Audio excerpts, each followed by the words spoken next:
Bonjour Sarah M. Bonjour. Nous sommes au Théâtre de la Tempête où vous présentez Amnésia.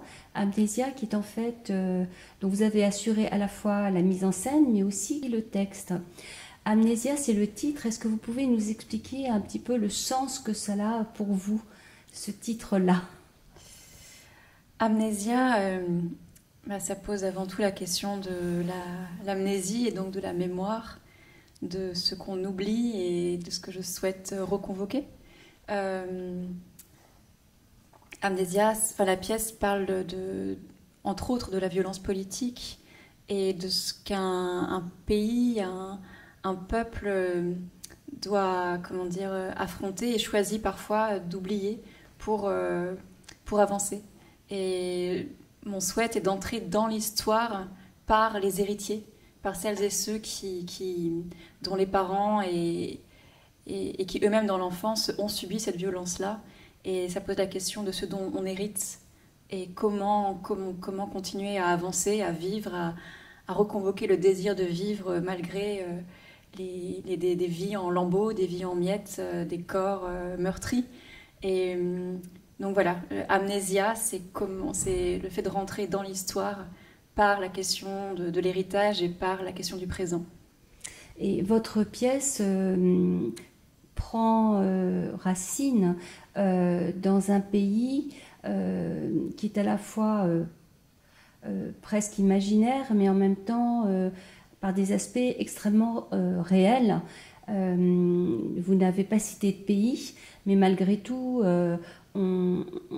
cette fable que vous racontez, on a l'impression que c'est quelque chose qui s'ancre véritablement dans une réalité.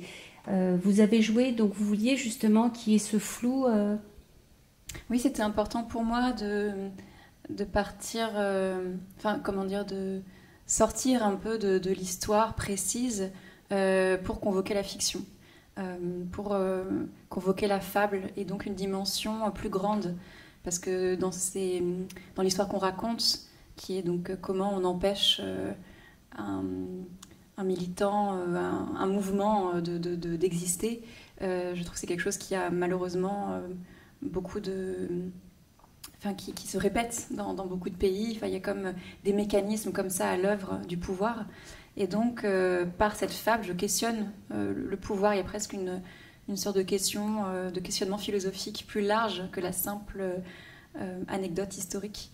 Donc c'était important pour moi en effet d'élargir la question et qu'on puisse aller un peu à la moelle substantielle. Et c'est en ça c'est pour ça que j'ai souhaité élargir à la fable, à la fiction. À la fiction. Et en même temps, vous parliez de ce militant. Il y a quelque chose d'intemporel parce que lorsqu'il parle de l'éducation du peuple, de son accès à l'instruction et que c'est ainsi qu'il va pouvoir finalement de se libérer de la féodalité, on croit entendre parfois les mots de Victor Hugo. Il y a quelque chose qui fait écho à ces mots-là très importants, me semble-t-il. Et parlons aussi de la scénographie qui est tout à fait particulière. Pourquoi ces choix? Est-ce que vous pouvez nous en parler? Ces choix de lumière et puis ces choix aussi de pénombre, d'obscurité. À peine avais-je fini l'écriture du texte que j'avais des images très précises en tête. Et je savais que je voulais travailler avec le clair-obscur. Je suis très sensible au travail des peintres ténébristes. Les œuvres de Rembrandt, du Caravage. Et j'aime quand on distingue à peine les visages, les expressions, et que la lumière me semble d'autant plus saillante quand elle perce difficilement la pénombre. Et cette histoire est tellement violente que tout de suite j'avais dit à Guillaume Tesson qui a créé les lumières que je souhaitais mettre les spectateurs et spectatrices dans ce trouble-là, à savoir qu'il et elle se demandent: ai-je bien vu ce que je viens de voir? Ai-je bien entendu ce que je viens d'entendre? Et donc je voulais jouer en effet avec ce trouble-là, de ne pas... en plus, comme cette pièce, en écrivant, j'étais moi-même parfois saisie d'effroi face aux scènes que j'écrivais.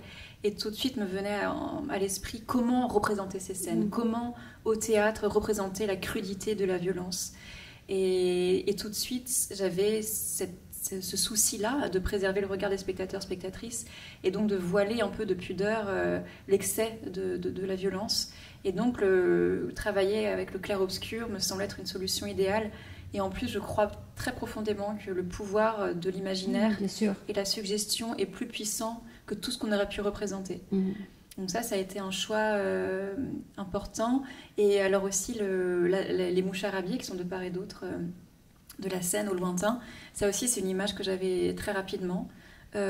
Aussi parce que les moucharabis permettent de voir sans être vus et que la pièce parle énormément de ça, c'est-à-dire de ce pouvoir qui rôde tout autour et que le souverain, le général sont des personnages qui ont toujours accès, qui peuvent tout entendre. On dit souvent dans les dictatures que les murs ont des oreilles, donc on se tait en permanence parce qu'on ne sait jamais qui nous écoute et donc le danger est partout et on ne peut avoir confiance en personne. Et ça, c'est vraiment l'apanage des régimes tyrannique. Et donc, avoir ces rideaux de fil aussi tout autour d'où peuvent surgir comme ça un peu les monstres du régime et faire disparaître les personnes. Voilà, c'est quelque chose qui pour moi est très réel, très concret. Et cette scénographie-là sert justement cette dimension. Oui, tout à fait, parce que vous parliez d'imaginaire, mais de cacher, de montrer, parce que les mots que vous employez sont des mots parfois extrêmement violents, terrifiants, notamment quand il y a ce récit de torture. La torture du frère, là, de Mehdi, est particulièrement atroce. Et c'est vrai que la lumière ou la tête, une des premières images, c'est caché, donc au spectateur d'imaginer. Et c'est vrai qu'il y a ce mélange dans votre travail à la fois de poésie et puis en même temps de crudité, puisque la torture est montrée complètement, et ça je pense que c'était voulu aussi, ce double, cette dualité en fait. En fait, cette langue, elle m'a échappé. En fait, c'est comme si elle avait surgi sans que je ne la maîtrise, et tant mieux. Mais c'était vraiment un jaillissement, et je crois que ce qui s'est imposé à moi, c'est une langue qui se devait être à la hauteur de l'horreur. Et donc il y avait comme quelque chose, d'un lyrisme que je n'avais jamais connu en fait, mais qui m'a échappé complètement. Mais je pense que oui, il y avait cette force vitale du langage pour combattre cette horreur que je devais raconter. Et est-ce que vous seriez d'accord si je dis que c'est une pièce tragique?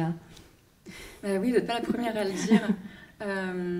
Oui, on m'a souvent parlé des tragédies grecques, notamment aussi des tragédies romaines. Enfin, on a aussi souvent fait allusion à Sénèque ou à Shakespeare, et donc j'en suis très honorée. C'était des sources pour moi importantes. Mais oui, je pense qu'avec cette pièce, oui, touche à la tragédie, parce qu'il y a des situations qui sont tragiques. Je pense notamment au moment où Mehdi rentre chez lui et sa mère est en train de laver le corps qui a été torturé, et donc un corps qui n'est plus reconnaissable. Et la mère accuse son fils d'avoir tué son frère.